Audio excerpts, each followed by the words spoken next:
Haleluya, salam kemenangan iman. Saat ini kita ada dalam acara program Yesus Ajaib. Karena Yesus Ajaib, maka kita bisa senantiasa mendapatkan keajaiban demi keajaiban dari Tuhan Yesus. Saudara-saudari yang terkasih di dalam Tuhan, saat ini khususnya bagi saudara-saudara yang sedang mengalami kesakitan, mungkin yang sudah lama atau mungkin sudah divonis oleh dokter tidak tersembuhkan, percaya ada kesembuhan dari Tuhan, ada keajaiban Tuhan yang mampu menyembuhkan setiap kita. Nah, saudara-saudari yang terkasih di dalam Tuhan, kesembuhan ilahi itu nyata adanya. Keajaiban kesembuhan dari Tuhan Yesus itu nyata adanya. Saudara-saudari yang terkasih di dalam Tuhan, maukah engkau sembuh? Ini adalah pertanyaan yang diajukan Yesus kepada orang yang sudah 38 tahun lamanya sakit terbaring di pinggir kolam Bethesda. Dan seketika itu juga Yesus menyembuhkan orang tersebut. Yohanes 5 ayat 6. Kalau saudara masih mengidap suatu penyakit sekarang ini juga, Yesus masih menanyakan pertanyaan yang sama. Dan apakah jawaban saudara? Jawaban saudara menentukan nasib saudara. Ibrani 13 ayat 8. Tuhan Yesus tidak berubah. Saya akan bacakan firman Tuhan ini. Yesus Kristus tetap sama, baik kemarin maupun hari ini dan sampai selama-lamanya. Jadi kalau dahulu Tuhan Yesus menyembuhkan penyakit, sekarang ini juga Dia masih menyembuhkan penyakit-penyakit kita. Dan kita sendiri dapat menyaksikan dalam keempat Injil, Matius, Markus, Lukas, Yohanes, bahwa 80% dari pelayanan Tuhan Yesus selama Dia di bumi ini adalah pelayanan kesembuhan bagi tubuh manusia. Tuhan Yesus mau menyembuhkan saudara. Penyakit saudara tidak mempermuliakan Tuhan. Dengan tubuh yang sehat, saudara dapat lebih baik lagi melayani dan berbakti kepada Tuhan. Bukankah kehendak Tuhan saudara sakit dan menderita? Tuhan menghendaki saudara sehat, sejahtera, keberkatan, bersukacita, dan beroleh hidup yang kekal. Tuhan Yesus adalah Tuhan yang baik. Dia tidak memberikan penyakit kepada anak-anaknya. Mengapa saya masih sakit? Boleh jadi saudara berkata, kalau begitu mengapa saya masih sakit juga?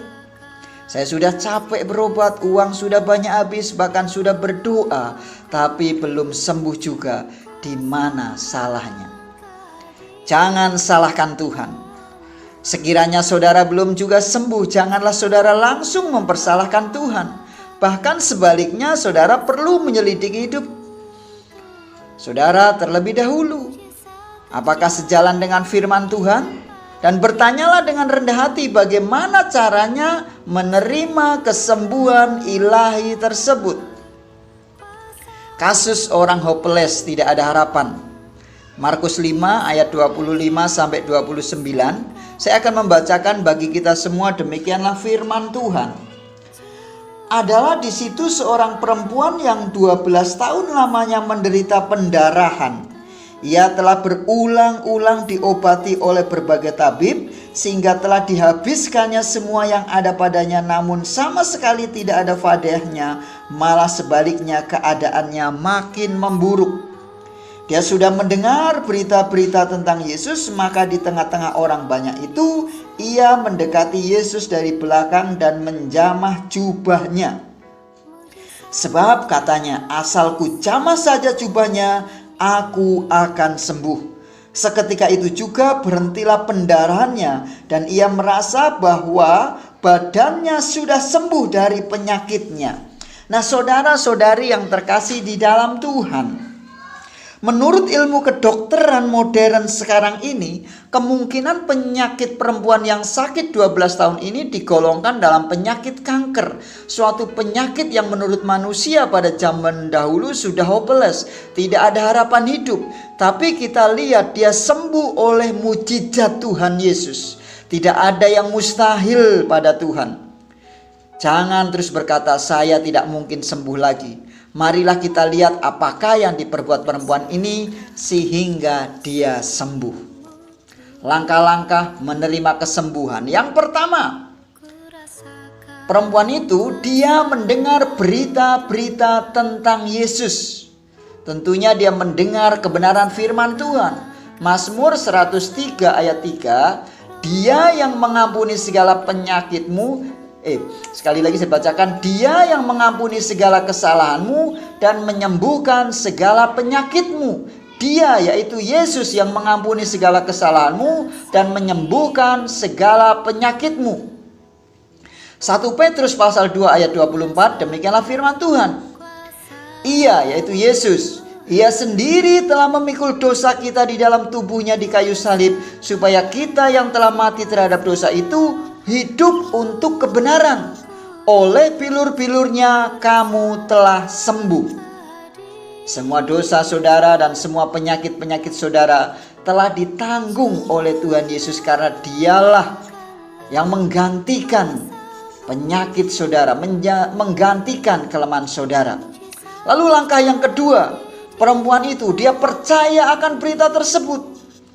Iman kita adalah kunci untuk menerima segala berkat Tuhan. Sekali lagi, iman kita adalah kunci untuk menerima segala berkat Tuhan. Tuhan Yesus selalu berkata, jadilah kepadamu seperti yang engkau percaya. Ini sudah merupakan hukum iman. Demikianlah besarnya iman perempuan yang sudah sakit 12 tahun ini, sesudah ia mendengar berita-berita tentang Yesus, sehingga walaupun dia belum sembuh, dia percaya, dia sudah berani mengatakan, asal ku jamah saja jubahnya, aku akan sembuh. Luar biasa saudara yang terkasih.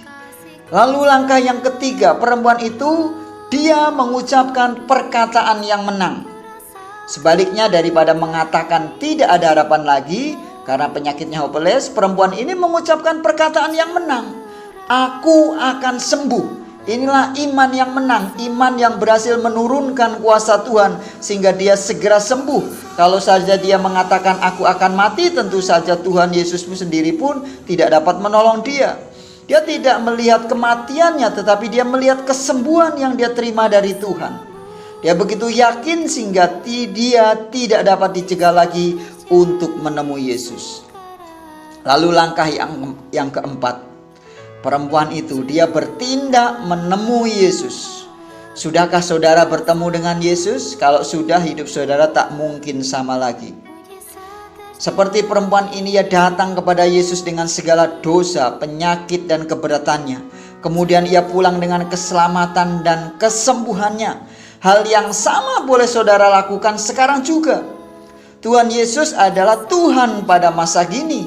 Ingatlah, tidak ada dosa yang terlalu berat sehingga tidak dapat lagi diampuni oleh Tuhan.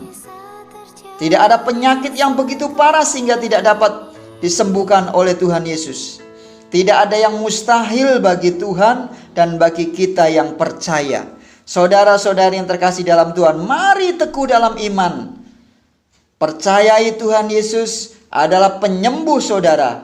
Ia tidak berubah dahulu, sekarang, dan selama-lamanya. Yesus adalah Tuhan untuk masa dulu, masa sekarang, dan selama-lamanya. Yesus tidak berubah. Alami keajaiban demi keajaiban Tuhan. Doa saya, alami kesembuhan dan keajaiban dari Tuhan. Terima Tuhan Yesus dan terima keajaibannya. Ibrani 13 ayat 8 tadi, ucapkan bahwa Yesus tetap sama dahulu, sekarang, dan sampai selama-lamanya. Ucapkanlah doa ini. Terima kasih Tuhan Yesus, saya percaya firman-Mu. Oleh bilur-bilur Yesus, saya sudah sembuh. Saya menolak penyakit dalam nama Yesus. Saya terima kuasa kesembuhan daripadamu dengan iman. Dalam nama Yesus saya berdoa. Kiranya senantiasa kita mengimani untuk menerima setiap keajaiban dari Tuhan. Haleluya, salam kemenangan. Tuhan Yesus memberkati. Kesembuhan, keajaiban kesembuhan terjadi bagi kita semua. Haleluya, haleluya. Tuhan Yesus memberkati. Amin. Kuasa-Mu Tuhan, ku rasakan kasih kuasa Roh Kudus, ku rasakan kehadiran-Mu. Curahkanlah kuasa-Mu Tuhan.